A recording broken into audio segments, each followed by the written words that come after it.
to tell you though, we do need to go out to bid no matter what because our contract does expire in January of 25. So in 11 months we do expire. So we need to go out to bid no matter what. I'll bring that up. So, okay. Yeah, so. All right, we ready? Okay. Are you ready?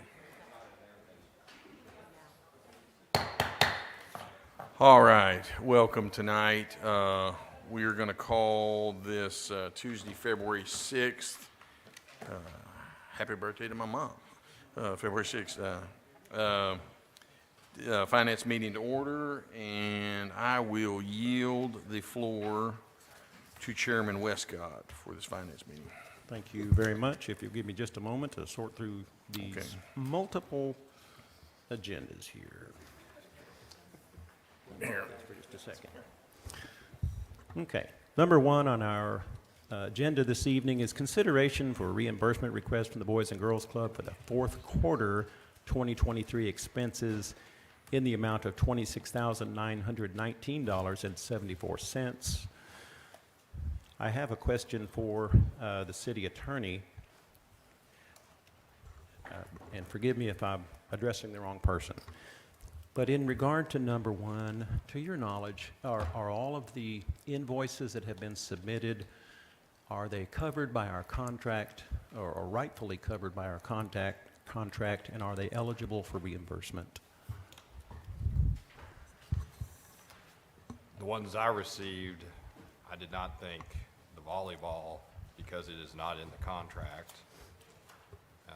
Also, there were background checks on the board members of the Boys and Girls Club, which I don't believe is an expense that we could pay for. And then there was a question as to the salary composition of the athletic director, whether that was for the services contracted or is it for services contracted plus uncontracted services, because we could only pay for the contracted services part. So Well, but the volleyball and the board members I thought were outside of the contract. okay. Well, here's an option. Given the uncertainty of some of these requests, if it would be okay with you all, if we could table this till next Thursday, and if the city attorney could get with you all and find out for sure what's what, that way we could address it next Thursday. Would that be okay? Okay. Okay, so let me just, Mr. Westcott? Sure. So Troy, if you would, so that we don't do this again. So if you could maybe possibly come in and let's make sure we'll sit down with your contract, we'll sit down with the receipt so that when we have you here this next Thursday, then we'll make sure we're in a good place. Would that be okay?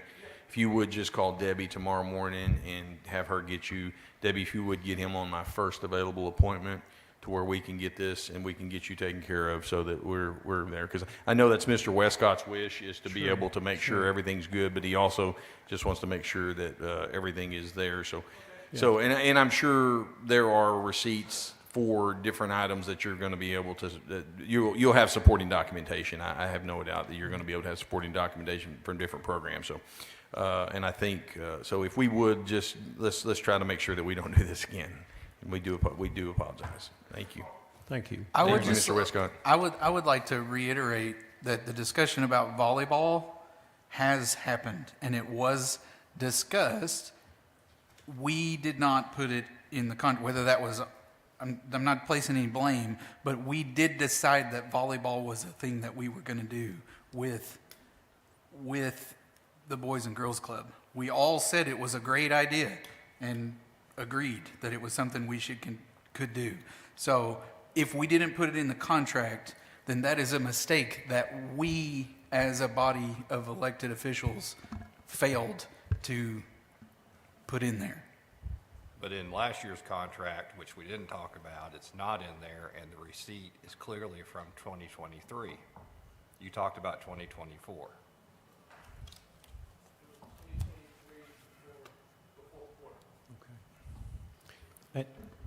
But Thank you very, very much for your understanding. We are under intense scrutiny. Really, we are when it comes to the way we allot tax money. Extreme scrutiny. So forgive us for trying to make sure that all our little duckies are lined up. We look forward to seeing you next Thursday. Okay. I move that we forward item number 1 to next week's finance meeting. Is there a second on forwarding? To Yes, there table is. until next week? To table, that's Yeah. right. I'm Second. sorry. Table this. Table. All those in favor? Aye. All those opposed? Motion carries. Thank you all. Item number 2 is a pass-through funding from insurance reimbursement to the Cemetery Improvements Fund in the amount of $3,486.07 to be used to fund the replacement of a cemetery sign that was damaged in an accident. I move that we forward item number 2 to the full council with a recommendation of approval. Second. Any discussion on number 2? Hearing none, all those in favor say aye. Aye. Those opposed? Motion carries. Item number 3 is a consideration for refund to the Friends of the Lattimore Tourist Home, the remainder of the money previously given to the city by them to cover the cost of condemnation for the property of the eventual site of the Lattimore Tourist Home. Presented by Trey Smith. Mr. Smith, what can you tell us about number 3? Just that the Friends of the Lattimore House or Home, they gave the city $25,000 to cover all expenses for the condemnation of the property they wanted to site the tourist home on. I've completed the condemnation, and there is excess of $10,685.80. I'd like that to be returned back to them. Okay. What was that amount one more time? $10,685.80. That's in a line item that would like that to be returned to them. I anticipate no more expenses for Okay. this, for the condemnation part. I move that item number 3 be forwarded to the full council with a recommendation of approval. Second. Second. Any discussion on number 3? Are we sure they want the money back? Yes, they're in my office and requested. yeah, So putting the pressure on. you could ask them, but yes. Okay. Hearing none, all those in favor say aye. Aye. Those opposed? Motion carries. Item number 4 is consideration of a resolution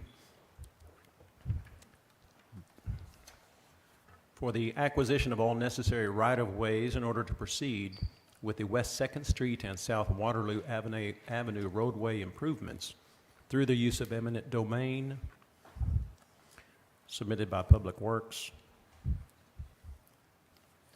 What Okay. can you tell us, Chief? Yeah, it's going to take me a minute to go through this. I apologize. but Eminent domain has a unpalatable ring to it. It What can does. you tell us to help us feel good about it? I'll go through this, and Mr. Ward is here and to represent POM after I'm done speaking. He signed up to speak as well. Okay, so in 2020, the city of Russellville agreed to reconstruct South Waterloo Avenue and East 2nd Street to design standards necessary for the operation of Americode traffic flow patterns. Once the expansion was complete during construction in 2021, the existing roadway on South Waterloo Avenue failed, as y'all remember. And the city created a project to temporarily allow the construction traffic by replacing the subgrade with stone until expansion construction was complete and the final roadway design plans were complete. The proposed circulation route for the constant truck traffic includes Waterloo Avenue along East 2nd Street to South Elmira Avenue. East 2nd Street, as y'all know, was never designed for heavy traffic. Therefore, we anticipate pavement failure without reconstruction for this section of roadway. Based on heavy turning movements, a turn lane at the intersection with Elmira is also necessary. The new roadway section has been designed based on truck traffic anticipated by Americode Logistics for this expansion and future growth. Construction plans are now complete, and we are now in the right-of-way acquisition phase. So I'll tell you what the improvements consist of. It's installing heavy-duty pavement with curb and gutter on South Waterloo, including drainage improvements along the west side of the roadway. Intersection improvements at Waterloo Avenue and East Second Street. East Second Street will be reconstructed to the heavy-duty design section with associated open ditch drainage improvements on both sides of the street. Widening will occur at the intersection of East Second Street and South Elmira for a northbound turn lane. The project requires acquisition of right-of-way easement for the construction, operation, and maintenance of the roadway for drainage work and turn lane installation and relocation of utilities within the area identified.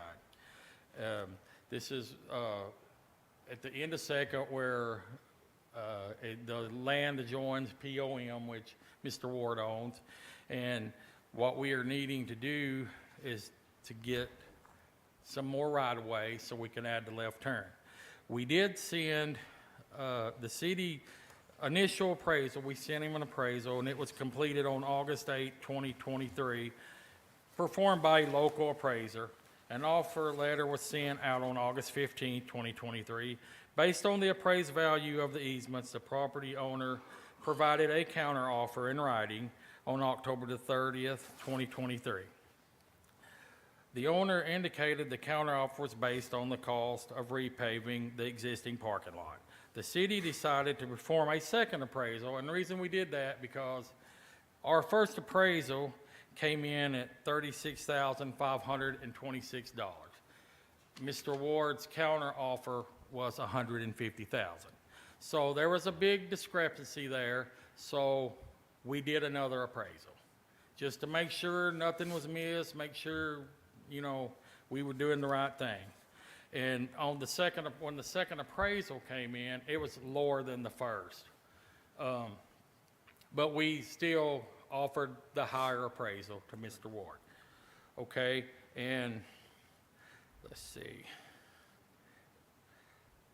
That's pretty much where we are. We sent out a letter, and we gave till January the 30th to for Mr. Ward to respond, and that's why we're here. I mean, he does not agree with what we have offered him, and we let him know that at this point we would have to go into the condemnation phase, but he could come talk to the council and express his opinions or why he disagreed.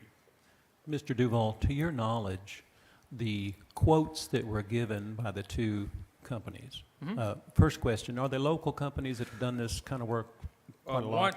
Yeah, Glenn wants.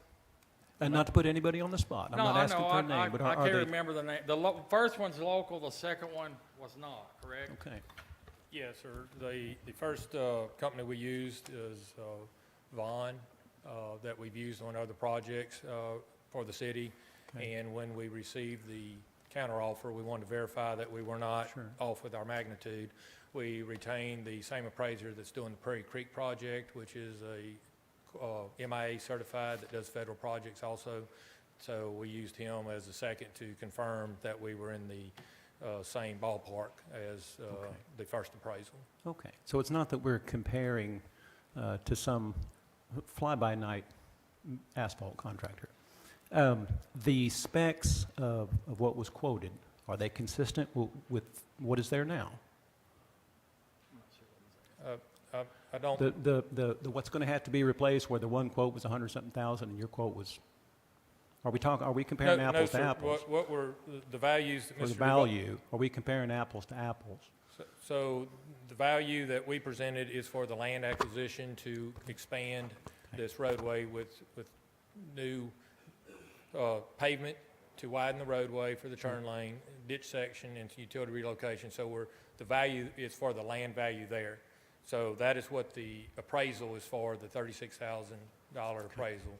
And I believe my understanding, the counteroffer from the property owner was based off of his expectation of the value of paving his parking lot, which is totally, Sure. has nothing to do with All the right. project I'm with of you. the roadway. I'm with you. If that makes sense. Thank you. What was that, do you remember what that second appraisal was? Yes, sir, it's in the documents you have. I believe it was 30,000. Let me- Okay, that's close enough. And then this is also just right-of-way, right? This is existing right-of-way that we're looking at. It's not Well, the access that we it's would adjacent to normally the- have in any project to right-of-way. It's adjacent to the existing right-of-way. We're expanding right-of-way, so it's on his property that we're requesting. And it's in the area that, if, from his operation, current operation, it appears as minimal impact to the area. It's not affecting the current parking, the operation of the business. Okay. When you do projects like this and we're expanding the highway and it does encroach upon someone's like existing driveway, if we raise the street at any level, we tend to pave in an access to be able to use Yes. the driveway. So Yes. we're not messing No, anything sir, up with that. and yeah. we pretty much stayed fairly close to the existing grades that were there. And the property's not paved right now, correct? Or is it gravel or? Yeah, it's gravel. What yeah, we're, the okay. area that we're requesting is existing ditch gravel area adjacent to the existing roadway. Okay. Thank you. Thank you for answering so many questions. All that being said, I move that we forward item number 4. Mr. Ward has signed up Ward. to speak. Yes, okay, thank you. Mr. Ward? Please state your name when you get to the microphone for those at home. So good evening, everyone. My name is Seth Ward. I'm the president of POM Incorporated. I certainly appreciate you hearing me out tonight. First, I want to apologize for coming here without wearing a suit. I just got on this diabetes medicine called Manjaro and lost like 100 pounds, so none of my stuff fits me anymore. So please imagine that I'm wearing a suit and that I look fantastic. Okay. I appreciate that. Okay, so as you know, we're here today because the city wants to condemn about 14,000 square feet of our land. I want to represent to you that I have been a licensed attorney for over 20 years, and while I'm nothing special, and I'm sure Mr. Smith here has forgotten more than I will ever know, one thing I do know, and I don't think Trey would disagree with me on, is that you cannot condemn private property unless there's a public purpose for doing that. You can't just go taking one person's property and giving it to another. There has to be a public purpose. And from what I'm glad, for one thing, that that rule exists, right? Because imagine if someone wanted to buy your house and you didn't want to sell your house. And instead of just making you a better offer, they had the city just take it from you and then let them use your house. And that's kind of what we feel is going on with this project today. So we do object to the public purpose of it. Now, from what I can tell, Russellville typically doesn't condemn land for reasons other than a public purpose. I looked at all the condemnations that have occurred since 2020. There's been 8 of them. Most of them were for a multi-use trail. One of them was for the Latimer House, and one of them was for flooding.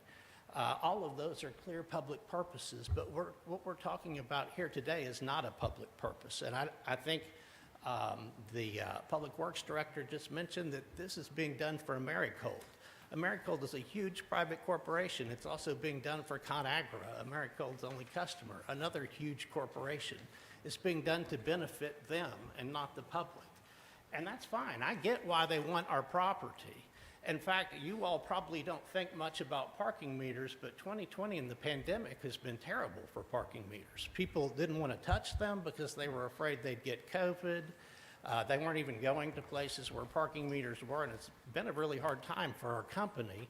But one of the reasons I've stayed open is that this huge freezer plant has been built next to us. And I'm like, hey, this looks like the most expensive thing in town, and they're probably going to want my property someday. So it behooves me to stay open and stay there and sell to them. But it appears what's going on now is that instead of buying my property from me, and I've talked to them about, I've made an offer before, but they weren't interested. Instead, they're having you take my property and to benefit their business. And I just think that's wrong. I think that is the government helping one private company or 2 private companies at the expense of a third one. And to me, that's the last business that government should be in. Now, I want to point out that we have been here since 1965, and as far as I know, we've paid property taxes every year since then. It's my understanding that Americold got a deal when they came into town where they don't have to pay but 35% of their property taxes for 20 years. And this was on a promise to bring 30 jobs, just 30 jobs into town. And I'm like, how much more are we going to give them and why?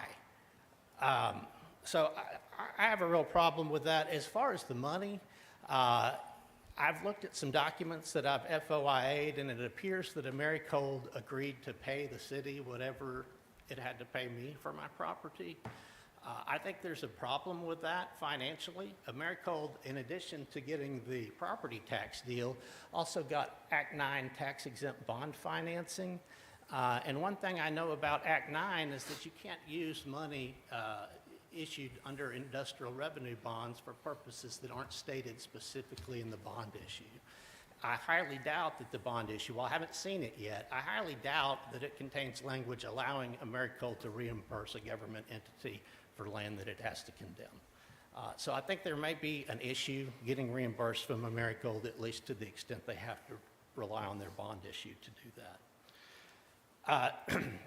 Now, that's not to say that we won't sell the land. I understand that my offer for the land is high, and that's because I don't want to sell it, but I can be convinced with money, as anyone could. But we have a problem with the appraisal that's been done here. For one thing, I don't have a problem with the value of what they want to take, but what I have a problem with is the diminution in value of what they want to leave. The law is really clear that if you're going to condemn land, and keep in mind, I think this is improper for a condemnation, and we intend to fight it on that basis. But if you do, you have to give the landowner not just the value of what you're taking, but the diminution in value of what you're leaving. And if you look at the appraisals here, they made no effort whatsoever to even determine if there was any diminution in value, much less how much that's worth. So we have an issue with that. We have an issue with the lack of a temporary construction easement granted. I noticed that one of our adjoining landowners, Scott Van Horn, has got a temporary construction easement for his portion of the project. I don't understand why they're going to be on his property but not mine when they do that, so I have a problem with that. And I also want to point out that this affects what we can do with the remainder of our land.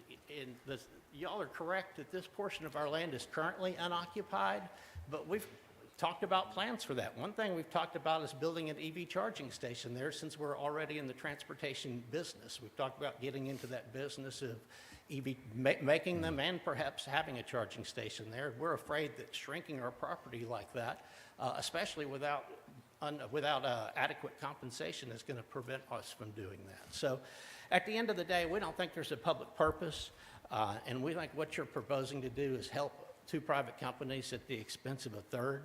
And we will sell the property of Americold once, but we don't think it's right to do it through condemnation. We think it should be an arm's length deal that we negotiate with either Americold or the city. And with that, I'm happy to answer any questions you all have. Thank you, sir. We're past time on that. Are there any questions specifically for Mr. Ward on number 4? I do have a question for Mr. Duval, if I could recall him momentarily. Thank you, Mr. Ward. Thank you, Mr. Ward. Mr. Duval, I have a very, very easy request. I'm certain that you're familiar with the way this particular location looks on Google Maps, and so I'm looking at it here so that Yes. I can visualize it. Things look different in person or on like this than they do on paper. From looking at this on Google Maps as of seconds ago, it appears that you've got the street and then the ditch and some scruffy Correct. stuff. And then from there, it's just a little bit more of some grass and goes into the dirt gravel parking lot. Yes. Right? I mean, that's what I'm Yes. looking at. It's right here. Yes. So if we approve this, how far past the scrub brush is this going to take? We're looking at going with 25.74 feet, Glenn, is that correct? You got the paper, I don't have it. So how far is that from the scrub? How far does that actually Not impact his day-to-day stuff? I'm not sure how far that is from the scrub. Is it 25 feet from the actual road, Mr. Newman? No, sir, we're asking for provide an exhibit to Would you- clarify that, that will give you a better perspective on the GIS map, so we can show you where that new right-of-way line, and I can also include the design drawings to show the drainage work and other items in that area if you would like. I was just curious what kind of intrusion, a genuine intrusion, it would have on the day-to-day business of this business. So, I would like to ask a question while you, Mr. Ward made a statement that Americold had provided or said, agreed to provide funds to the city for this, and I'm not seeing any paperwork relating to that. Have you guys seen any paperwork relating to that? I do not have anything associated with that. I'm not sure of any agreements that the city and Americold had at the beginning of the project development. I'm unaware of that. I do not have anything in Public Works that has that. Okay, it was stated that that document was gotten through a FOIA request. Do you have that? I can provide it. Okay. Now, what the document says is a letter from Kelly Gibson, Americold's consultant to Mayor Harris. It says that I realize that this improvement will require condemnation and Americold is willing to help. We don't know what help means yet, and we depend upon that. Okay, so they did not state that they would pay for it, they said that they would help. That's the key, okay, keyword, okay, all right. Mr. Duval or Mr. Newman, what is the standard on a street of this size? What is the standard setback and right-of-way from the center of the street? They're usually like 25 feet on like a regular street. Yes. Is this considered, this is not arterial or anything, so what's the setback on the right-of-way on this? I'm not sure. Maybe Glenn can answer that question. You know what the setback? What's this, on like a standard neighborhood street, isn't it 25 feet from the center of the street? To the edge of right-of-way, is Yeah. it normal? Yes, sir. So what is it, and on this street, is it the same, or is this considered a higher? Well, it's going to be wider due Echelon to the street. fact it's a turn lane. That's what we're asking for is additional. No, I mean, just as it exists, what's the right-of-way and setback on that? Because I know it's different, like, I know it's a state highway, it's like 60 or 65. I would have to verify, but typically it's 50 feet in these areas from, Okay. 25 from center line. It's normally a 50-foot right-of-way. I don't, So I it's do believe standard. I've got the survey. It identifies in your packet, there's an existing 50-foot right-of-way that's there now, and we're requesting on the POM property on the far east end of the project, 25 feet, and as it narrows or the turn lane dissipates and transitions back on the far west end, it's back down to 15, 16 feet of additional right-of-way. Okay, it's standard. Yes, sir, with the Okay. existing is standard what's there, and the only addition that we're requesting is due to the turn lane widening and the associated drainage work that goes along with that. okay. And this street's got a lot of work that's going to be coming eventually. I mean, this street's going to be something that I think that we're going to have to, and lots of things on this street. Over the last few years, we've had potholes in areas that's blown out, and we've temporarily repaired with the anticipation of this project coming to put a stronger structure down and widening the standard two-lane portion also to accommodate the traffic that's coming on it because of just natural development around the area. And so this project is because of the volume, the change, that we're looking at the public use of that with the turn lane so we can have the circulation going north and south out of there. Thank you. We have a situation that we have to address whether we like it or not.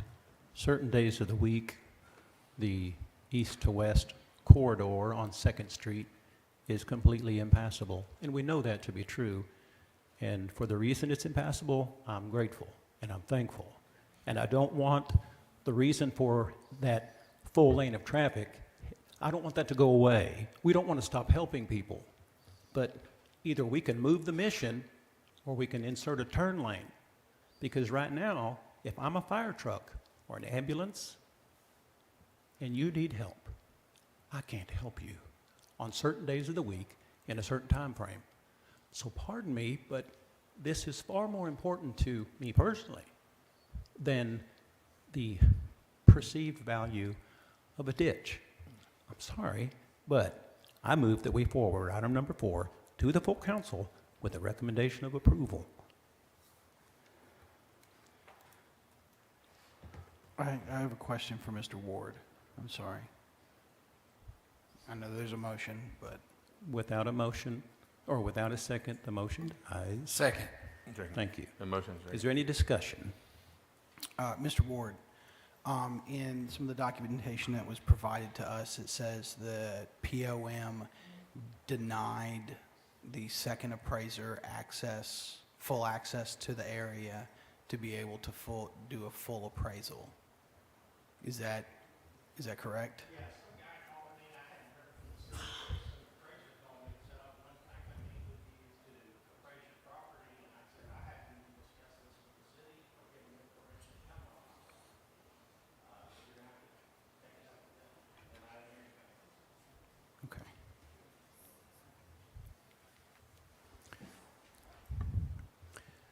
This motion still gives the ability for 7 days of us thinking about it and another opportunity for us to discuss this next week. But for goodness sake, we've got to do something to fix 2nd Street. There's just no way around it. Is there any further discussion on number 4? Hearing none, all those in favor say aye. Those opposed, motion carries. Thank you. Item number 5 is consideration of a resolution that would authorize the mayor and city clerk treasurer to enter into an agreement for engineering services for the Ridgewood Drive Drainage Improvement Project for the city of Russellville, submitted by Public Works. I move that we forward item number 5 to the full council with a recommendation of approval.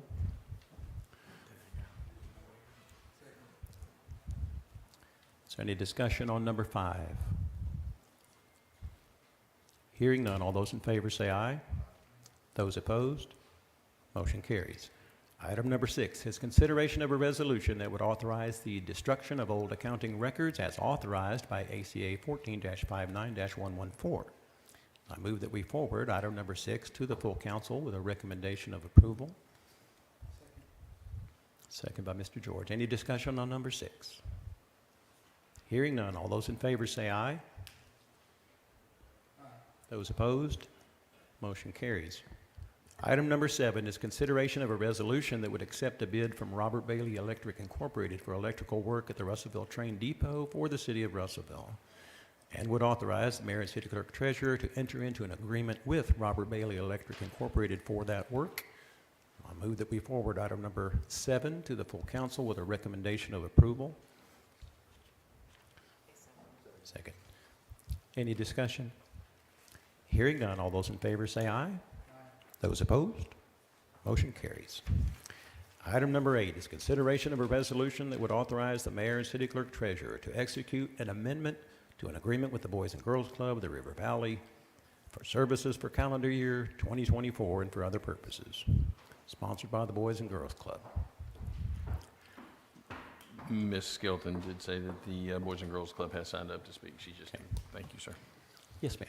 I know we have the amendment on the agenda for our 2024 year, but in light of discussion and confusion in the 2023 year, I'd like to ask that we consider an amendment to our past contract year as well for 2023 to include volleyball.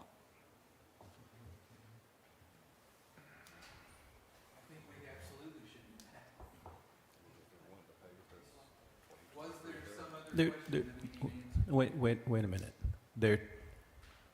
It doesn't seem right to agree after the fact to pay a bill. It does seem absolutely right to agree ahead of the fact to pay a bill. I direct this question to our city attorney. Are we authorized? Do we have the ability to backdate approval on a contract? You could. It just seems like you're going back to fix a problem that's the only way I know how to fix the problem. If it's an oversight on our part, It wasn't an oversight. Okay? I understand it wasn't an oversight on your part, but It if wasn't. we did not clarify, There was no discussion in 2023 There- about this. I can say there was most definitely discussion about volleyball. We had a discussion about the different things that that the Boys and Girls Club were doing, ways they were looking to expand. That's why we were talking about raising it from, 80 to 100. One of the things we talked about with volleyball was that it would give not only opportunity for all kids who wanted to be involved, but it would definitely be something, a way to get the young women who live in our city involved, because they may not necessarily want to be involved in flag football or some of the other things when they get older, but volleyball they wanted to. There was something that we discussed in a council meeting, and it was discussed when we had the discussion about raising the contract from the 80 to 100. It was had. If it was an oversight on my part and the rest of the council's part in assuming that because we had that discussion of you guys increasing what it was you were offering, therefore we as a city needed to increase what it was that we were going to reimburse you for the year, because you guys are expanding what it is that you were providing to the city and what it is that we contract with you to do. If that didn't make it into the contract for the year, I would say that that is an oversight on this body, not one person.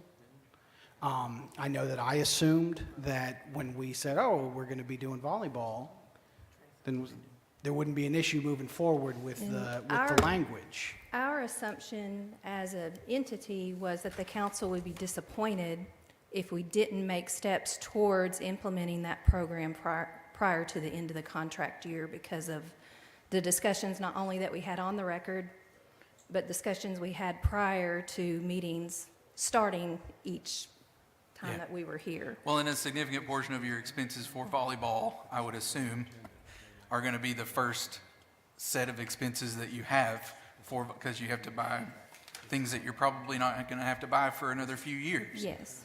So So I would say that, we had the discussion about the increase in services, which necessitated the increase in what we were going to contract with you. And in that discussion, volleyball was one of them. If we didn't specify that in the contract when we amended it to raise the dollar amount to then cover what it is that we were raising the dollar amount for, I would say that that is an oversight on our part. Point of procedure. The item on the agenda this evening is for us to discuss and potentially approve the 2024 contract. We do not have an agenda item that addresses the 2023 contract.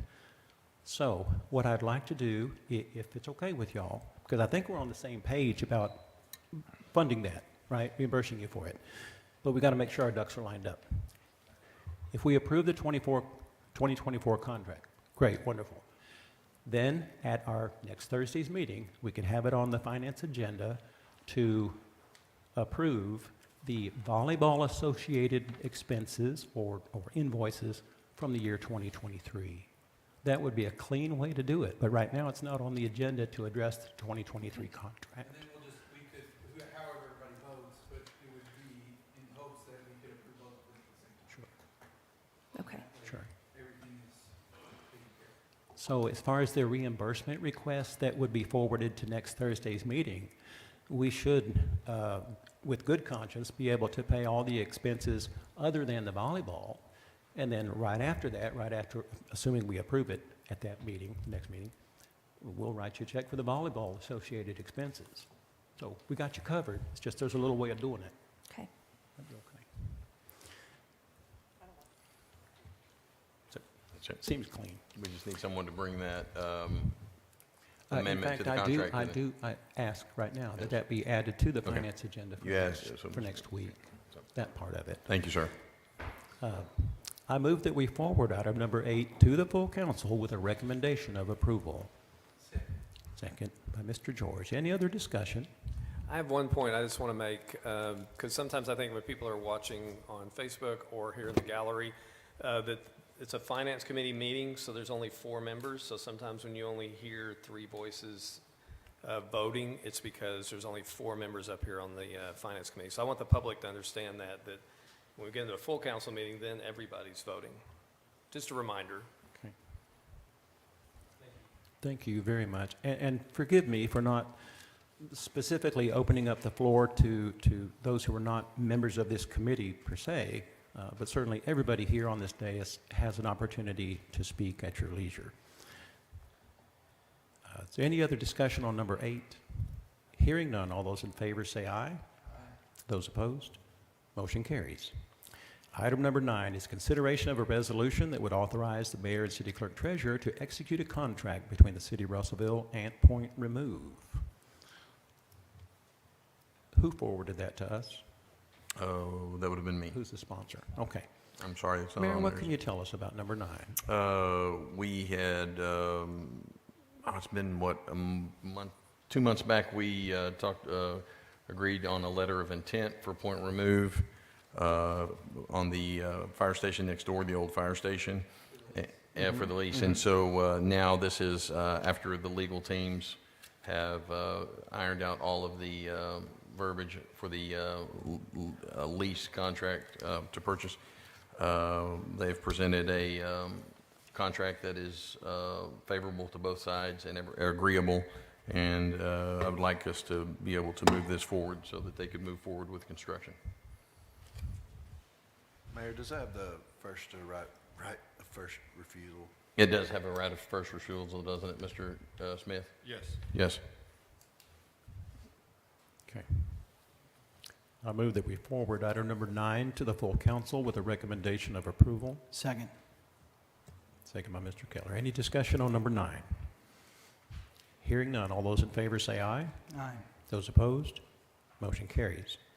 Item number 10 is consideration of a resolution that would authorize the mayor and city clerk treasurer to execute an agreement with the Arkansas Valley Alliance for Economic Development for services for the calendar year 2024. Sponsored by the Arkansas Valley Alliance for Economic Development. Is there anyone here from the Alliance who would care to speak to number 10?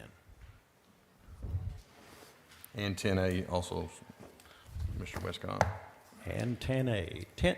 Pardon me one second. 10A is the resolution that would execute an agreement with the Arkansas Valley Alliance for Economic Development in their workforce development portion. So numbers 10 and 10A. Yes, so I'm Alyssa Carter, the Chief Operating Officer for the Russellville Chamber of Commerce and the Alliance for Economic Development. 10 is just a continuation of the current contract that we have. It's for $90,000 towards economic development expenses. The majority of those funds go to help pay for the economic developer, which is Dr. Megan Selman, 40% of her salary.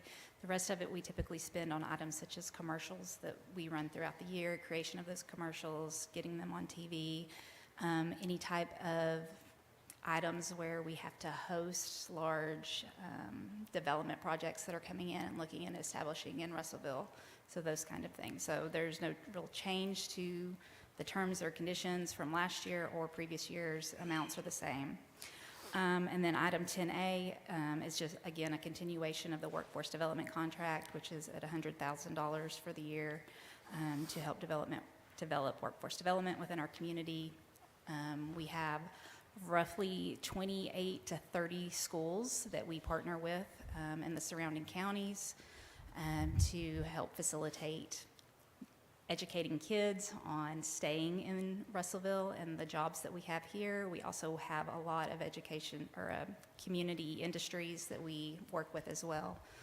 So continuation, no change in terms, just a continuation of that contract.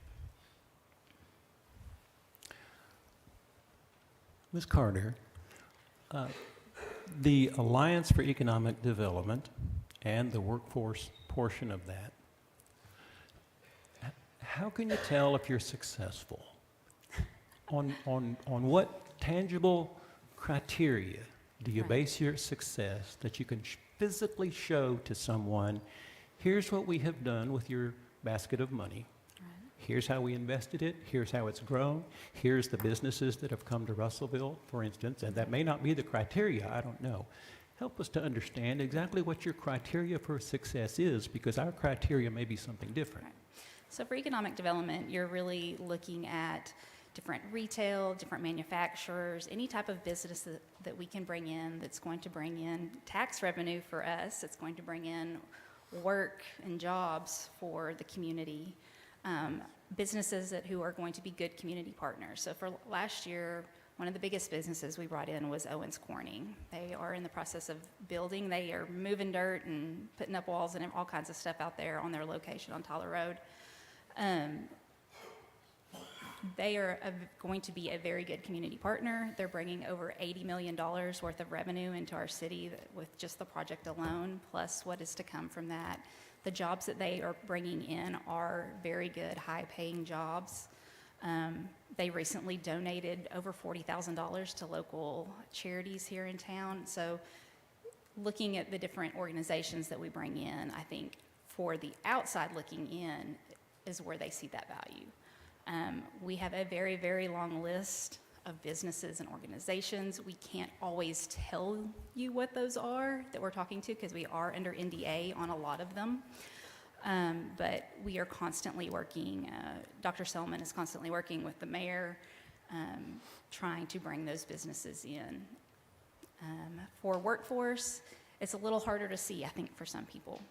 Because a lot of what we do is going into schools and partnering with schools and children and the educational programs that we offer to them, trying to connect our industry partners with those kids to offer them an experience of what is out here in our community for whenever they get done with school or go on to college and then coming back here and staying here. So a lot of it is that. A lot of it is even bringing in different things for those industry partners, different programs, that sort of stuff for them to learn and grow as well.